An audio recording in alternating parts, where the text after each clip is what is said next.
Welcome back to the Get Us Out of This Contract podcast. We are your hosts, Kaanchana, Sam, Trish, Gema, and Sarah.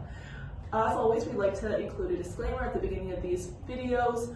None of this is legal advice. We're just providing general information on contract law that you might find useful in your day-to-day sticky situations.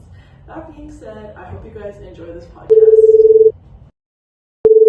Hi everyone, thank you for taking my call. I'm in a real legal dilemma here. I opened my very first business venture last Saturday, and to get more customers, I put an ad in the paper with something along the lines of "Join Ashley at her new coffee shop and let her satisfy your sweet tooth." I had these couples come in and they didn't really say much. The waiters that was serving them said she poured coffee into their cups after they pointed to their cups. They then asked for something to satisfy their sweet tooth, which was directly for my advertising in the paper.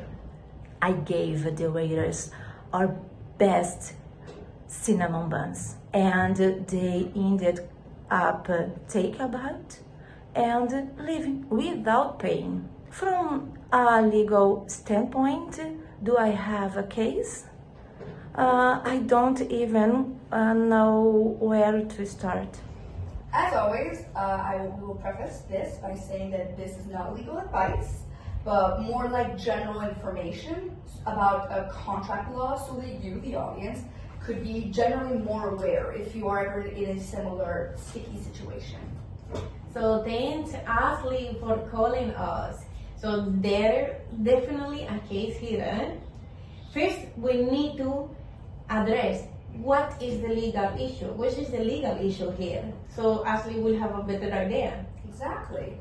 Personally, I think that the advertisement could be perceived as an offer to contract. But it's not really, because if that was the case, there would be further legal implication. But in Ashley's case, this would be found under presumption of law that a newspaper ad would not be considered a contract. It would be considered an offer, and that would be called an invitation to treat.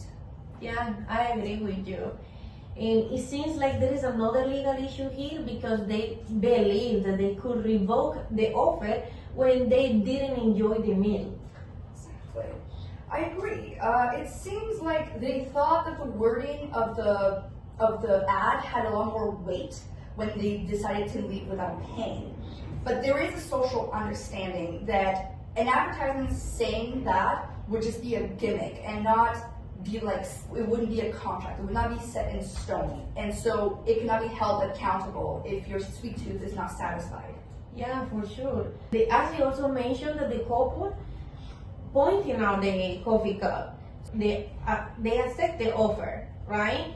The words to bring something sweet. This clearly represents an acceptance of the offer, and this is valid.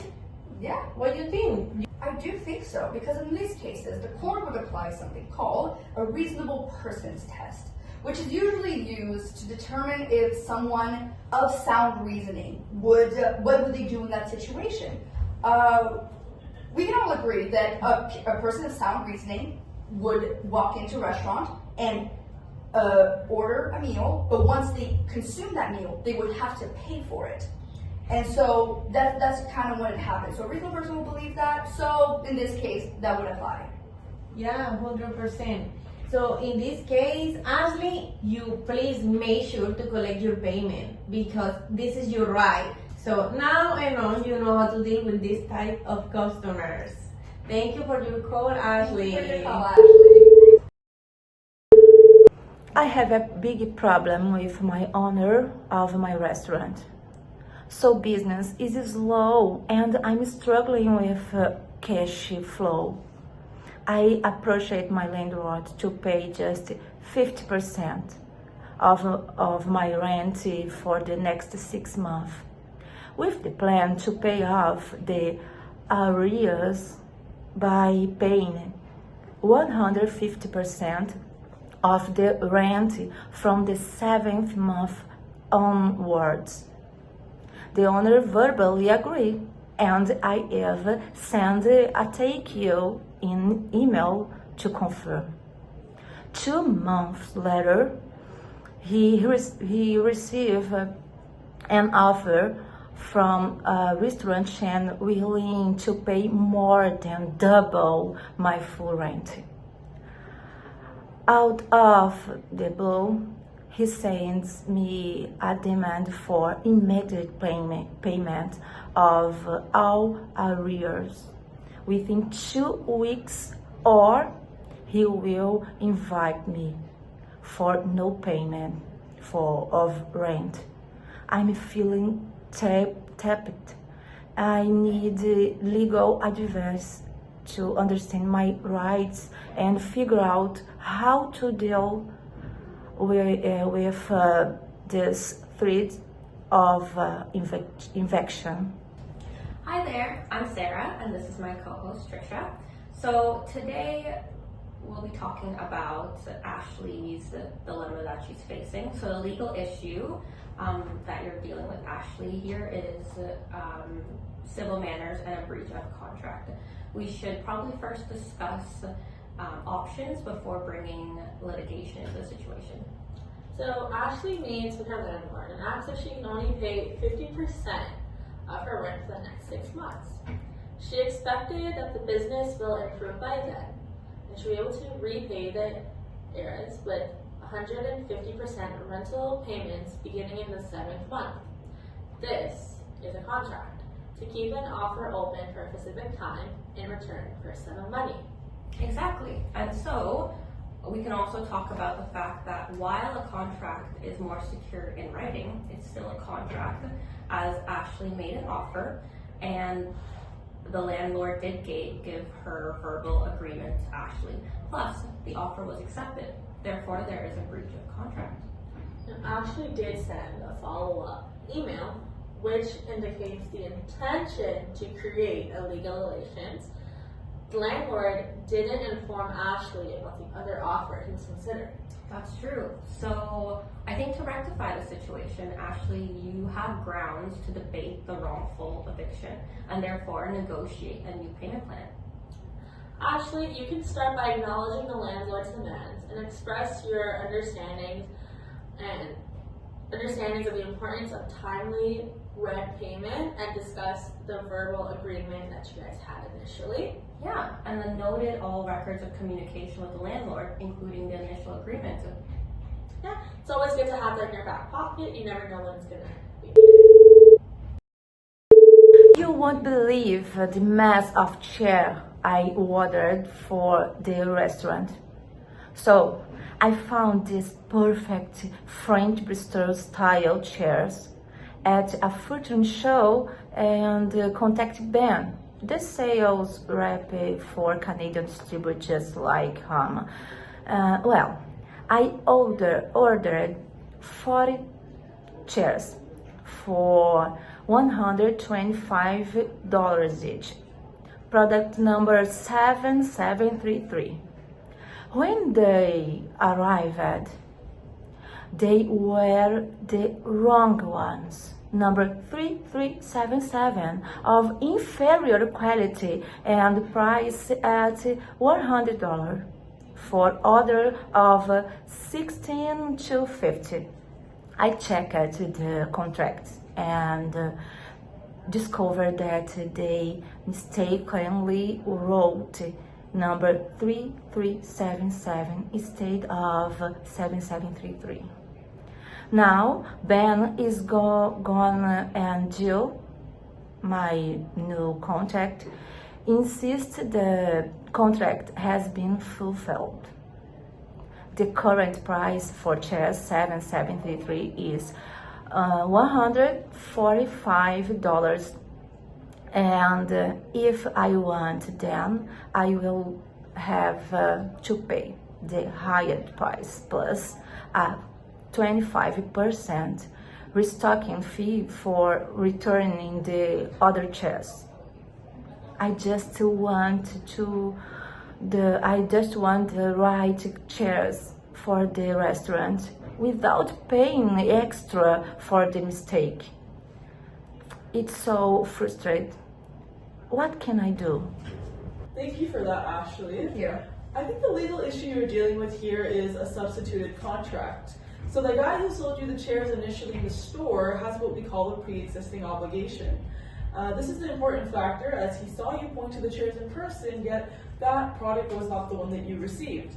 This is an important factor as that contract has not been performed. You received a different order and that's different consideration. It gives rise to a new contract.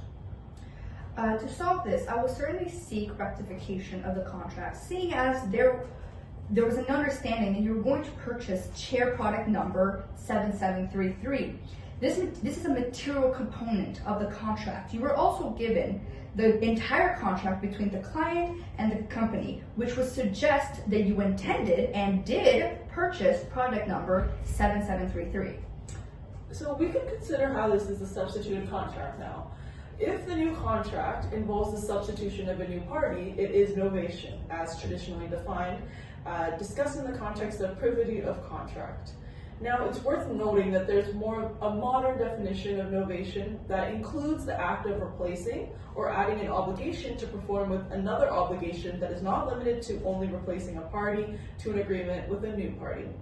So in other words, if Jill is the new party or simply a different representative of the company, there is an obligation to still fulfill the contract. Exactly. In this case, Ashley would be entitled to the chairs.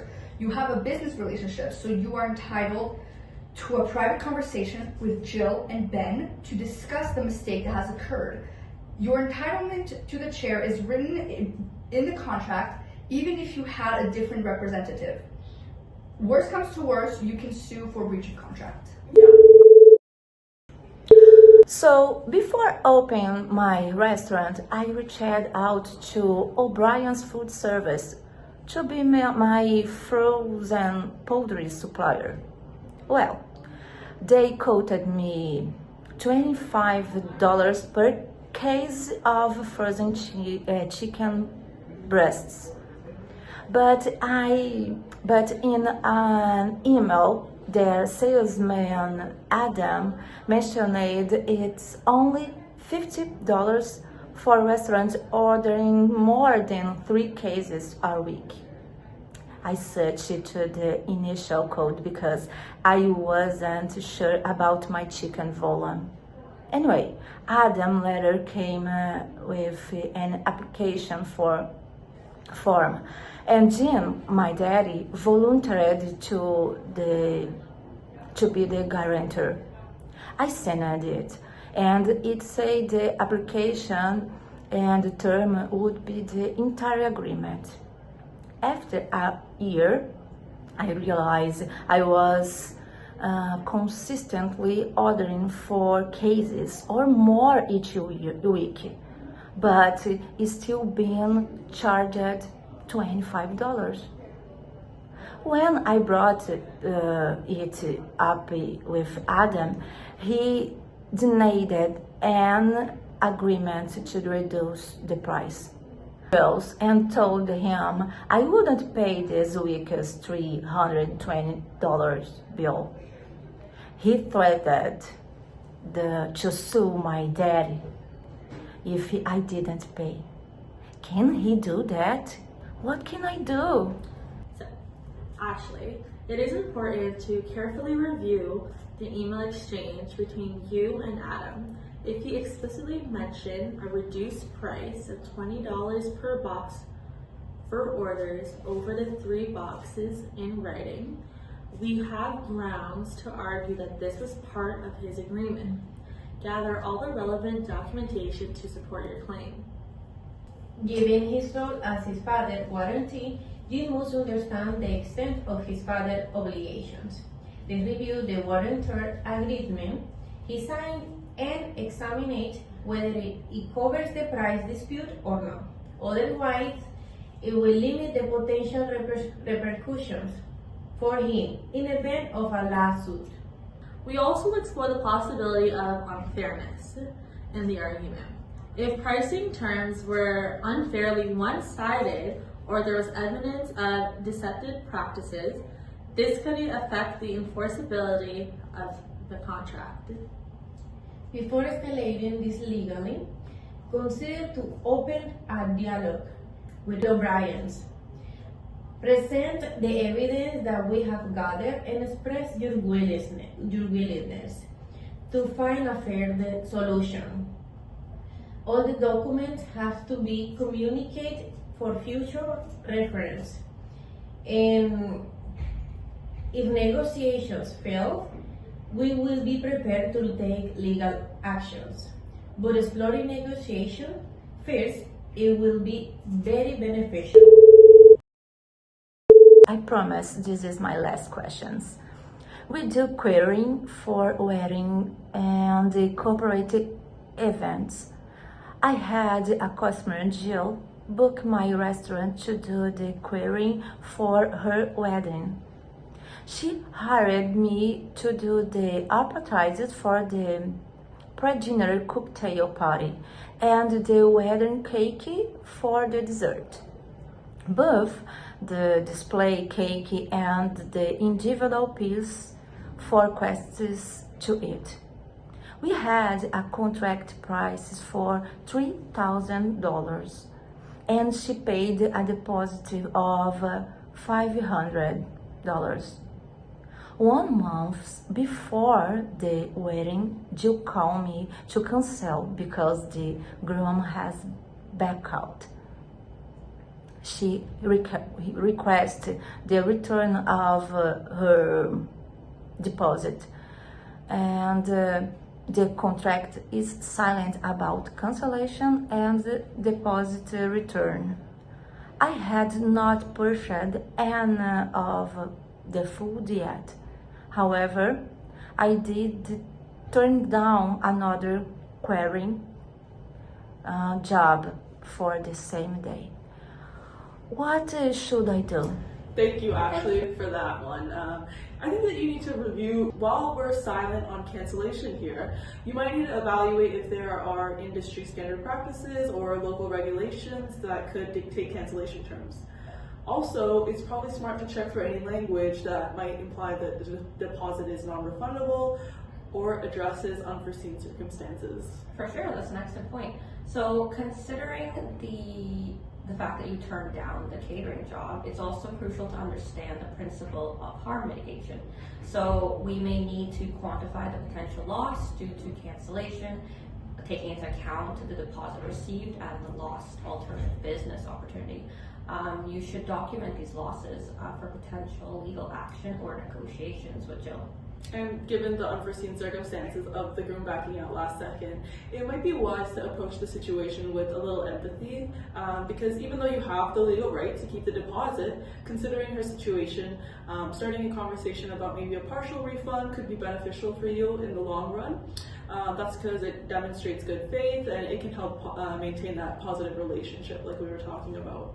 Yeah, for sure. So as well, be sure to document all communications with Jill, especially discussing cancellation and potential refunds.